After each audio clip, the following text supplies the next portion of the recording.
వరంగల్ జిల్లా పదార్చింతల తండ గ్రామ పంచాయతీ పరిధిలో ఒక ఉన్మాది చేసినటువంటి 2 జంట హత్యలు విచారకరం.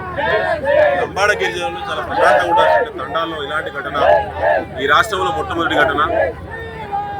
చదువుకున్న అమ్మాయిలకు రక్షణ లేదు, వాళ్ళ కుటుంబాలకు తల్లిదండ్రులకు రక్షణ లేదు. వాళ్ళ నలుగురిని చంపడానికి ప్రయత్నం చేస్తే 2 చనిపోయారు, తల్లిదండ్రులు చనిపోయారు. వారి కూతురు వారి కుమారుడు ఇంజురీస్ తోటి హాస్పిటల్ అడ్మిట్ కావడం చాలా బాధాకరం. ఇంత ఘోరమైన ఘటన జరిగినప్పటికీ ప్రభుత్వ తరఫున ఎవరు కూడా రాకపోవడం చాలా శోచనీయం. హోంశాఖ రేవంత్ రెడ్డి గారి దగ్గర పెట్టుకున్నారు.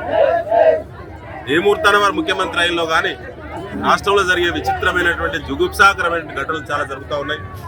నర్సంపేట వేదిక ఒకసారి ఆలోచిస్తే నిన్నగాక మొన్న మన పోలీస్ సబ్ ఇన్స్పెక్టరే ఆత్మహత్య చేసుకునే పరిస్థితి వచ్చింది.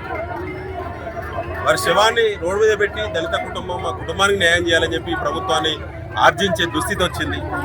అది మరొక ముందే నిన్ననే నర్సంపేటలో మరో ఘటన జరిగి తాగడానికి డబ్బులు ఇవ్వకపోతే మర్డర్ చేసి బాయిలేసి సంఘటన చూసినాం. ఇవాళ ఇలాంటి ఘోరమైన ఘటన నర్సంపేట సబ్ డివిజన్లో మనం చూస్తూ ఉన్నాం. లా అండ్ ఆర్డర్ పూర్తిగా విఫలమైంది. పోలీసులు కేవలం అధికార పార్టీ నాయకుల యొక్క చెప్పులు మోసే ప్రయత్నం చేస్తూ ఉన్నారు తప్ప లా అండ్ ఆర్డర్ ఎక్కడ మెయింటైన్ చేయడం లేదు. Utterly flop law and order మొత్తం. ఇలా వరంగల్ జిల్లాలో కూడా లా అండ్ ఆర్డర్ లేదు, తెలంగాణ రాష్ట్రంలో కూడా లేదు. కొత్త డీజీపీ జితేందర్ గారికి మేము విజ్ఞప్తి చేస్తూ ఉన్నాం.